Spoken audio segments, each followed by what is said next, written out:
എന്നാലും നമ്മുടെ big boss Malayalam season 7 അവതരിപ്പിക്കുന്ന ലാലേട്ടൻ്റെ ഒരവസ്ഥയെ പറ്റിയാണ് ആലോചിക്കുന്നത്.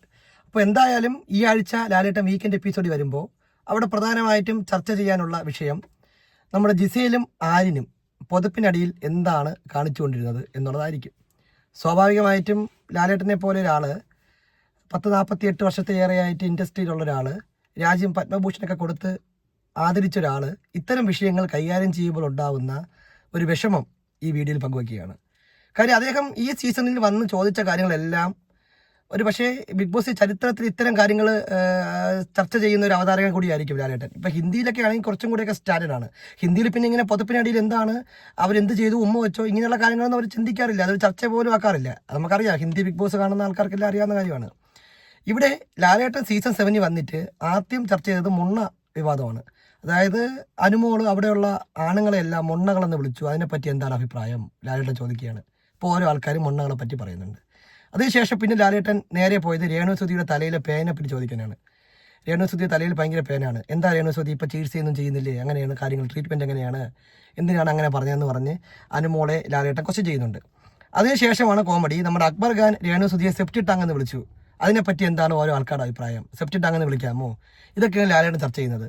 പിന്നെ ഈ ആഴ്ച ലാലേട്ടൻ ചർച്ച ചെയ്യാൻ പോകുന്നത് അനുമോളുടെ ഒളിച്ചു നോട്ടവും ജിസയിലും ആരിൻ്റെയും സദാചാര പ്രവൃത്തികളുമാണ്. അത് അവിടെ പല ആൾക്കാരുടെ അഭിപ്രായം ലാലേട്ടൻ ചോദിക്കും. അപ്പോൾ എന്തായാലും ലാലേട്ടനായിട്ട് സ്റ്റാൻഡ് പറയണമല്ലോ. അപ്പോൾ അത് ലാലേട്ടൻ ഇവരുടെ മുന്നിൽ പ്രസൻറ്റ് ചെയ്യേണ്ട ഒരു ദിവസമായിരിക്കും വീക്കെൻഡ് എപ്പിസോഡ്. എനിക്ക് തോന്നുന്നു മലയാളം ബിഗ് ബോസ് അവതരിപ്പിക്കാൻ വേണ്ടി ലാലേട്ടൻ കോടികൾ വാങ്ങുന്നു, അതൊരു സൈഡിൽ നിൽക്കട്ടെ. ലാലേട്ടൻ അവിടെ വന്ന് ചർച്ച ചെയ്യാനുള്ള വിഷയങ്ങൾ ഇത്തരത്തിൽ നിലവാരമില്ലാത്ത ഒരു കുടുംബ പ്രേക്ഷകരായിട്ട് ഈ പരിപാടി കാണുന്ന ആൾക്കാർക്കിടയിൽ ചർച്ച ചെയ്യാൻ പറ്റിയ വിഷയമാണോ ലാലേട്ടൻ ചർച്ച ചെയ്യുന്നത് എന്നുള്ളത് നമ്മൾ ആലോചിക്കണം.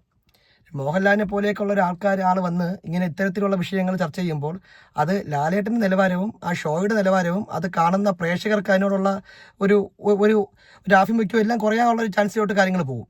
എന്തായാലും ഞാൻ പറയുന്നത് ഇത്തരം കാര്യങ്ങൾ ഇപ്പോൾ എപ്പിസോഡിൽ എല്ലാം കാണിച്ച സ്ഥിതിക്ക് ഈ ആഴ്ചയിലെ ഏറ്റവും പ്രധാനപ്പെട്ട ഒരു ഹോട്ട് ടോപ്പിക്കായിട്ട് അത് മാറിക്കഴിഞ്ഞു.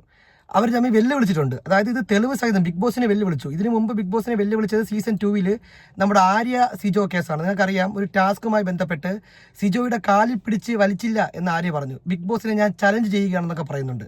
അങ്ങനെ ലാലേട്ടൻ വന്നപ്പോൾ ലാലേട്ടൻ ആ വീഡിയോ പ്ലേ ചെയ്ത് അതിനെപ്പറ്റിയുള്ള എക്സ്പ്ലനേഷൻ അന്ന് പറയുന്നുണ്ട്. സമാനമായ രീതിയിൽ ഈ ഒരു വിഷയം ഇത്തവണ ഇവരെടുത്തിട്ടുണ്ട്.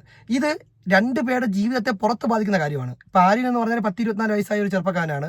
അപ്പോൾ അനുമോൾ ഇങ്ങനെ ഒരു അലിഗേഷൻ പറയുമ്പോൾ സ്വാഭാവികമായിട്ടും പുറത്തുള്ള അവൻ്റെ ജീവിതത്തെ അത് ബാധിക്കും, അവൻ്റെ കരിയറിനെ അത് ബാധിക്കും. അപ്പോൾ സ്വാഭാവികമായിട്ടും ബിഗ് ബോസ് ടീം അംഗങ്ങൾക്ക് ഇതിൻ്റെ സത്യാവസ്ഥ എന്താണെന്ന് പ്രേക്ഷകരെ ബോധ്യപ്പെടുത്തേണ്ട ഒരു ഉത്തരവാദിത്തമുണ്ട്. അതുകൊണ്ട് ഉറപ്പായിട്ടും ലാലേട്ടൻ വരുന്ന എപ്പിസോഡിൽ അവർ ആ വീഡിയോ കാണിക്കും. ഈ പറയുന്ന ആര്യനും ജിസയിലും ഇവിടെ എന്തെങ്കിലും ചെയ്തിട്ടുണ്ടോ. അപ്പോൾ ഇന്ന് അനുമോൾ പറയുന്ന കേട്ടു, അത് ക്യാമറ ഇല്ലാത്ത സ്ഥലത്ത് പോയാണ് ചെയ്തത്, ക്യാമറയിൽ കാണാത്ത പല കാര്യങ്ങളും തനിക്ക് കാണാൻ പറ്റും, താനത് കണ്ടിട്ടുണ്ട് എന്ന് അനുമോൾ ഉറപ്പിച്ച് പറയുന്നുണ്ട്. അപ്പോൾ നമ്മുടെ ആര്യൻ ജിസയിൽ വരെ വെല്ലുവിളിച്ചു, അങ്ങനെ ചെയ്തിട്ടില്ല എന്ന് തെളിഞ്ഞാൽ നിങ്ങൾ ഈ ബിഗ് ബോസ് വീട്ടിൽ നിന്ന് പോകുമോ എന്ന് ചോദിച്ചു. അപ്പോൾ അനുമോൾ കോൺഫിഡൻ്റ് ആയിട്ട് പറയുന്നത്, ഞാൻ പോവാം, നിങ്ങൾ അങ്ങനെ ചെയ്തില്ല എന്ന് തെളിയിച്ചാൽ ഞാൻ ഇവിടെ നിന്ന് പോവാം എന്ന് അനുമോളും പറയുകയാണ്. അപ്പോൾ അത്തരത്തിൽ ഭീകരമായ രീതിയിലുള്ള വെല്ലുവിളികൾ നടന്ന ഒരു സന്ദർഭത്തിൽ എന്തായാലും അത് വീക്കെൻഡ് എപ്പിസോഡിൽ ലാലേട്ടൻ പ്ലേ ചെയ്ത് കാണിച്ചിട്ട് എൻ്റെ സത്യാവസ്ഥ എന്താണെന്ന് പറഞ്ഞ് ഇത് ആൾക്കാരോട് ചോദിക്കും. അതെല്ലാം അവിടെ നിൽക്കട്ടെ. ഇത് ചോദിക്കാൻ വേണ്ടി വരുന്ന ലാലേട്ടൻ്റെ ഗതികേട് ആലോചിച്ചാണ് ഇപ്പോൾ എനിക്ക് സങ്കടം. എന്തായാലും ഇത്തരത്തിലുള്ള കാര്യങ്ങൾ ബിഗ് ബോസ് വീട്ടിൽ നടക്കുമ്പോൾ അത് ക്വസ്റ്റ്യൻ ചെയ്യേണ്ട ആൾ ലാലേട്ടൻ തന്നെയാണ്. അവതാരകനായ സ്വാഭാവികമായും ചെയ്യേണ്ടി വരും. പക്ഷേ ഇത്തരം പരിപാടികൾ, ഇത്ര നിലവാരം കുറഞ്ഞ പരിപാടികൾ ചെയ്യേണ്ടി വരുന്നത് കഷ്ടമാണ്, ദയനീയമാണ്.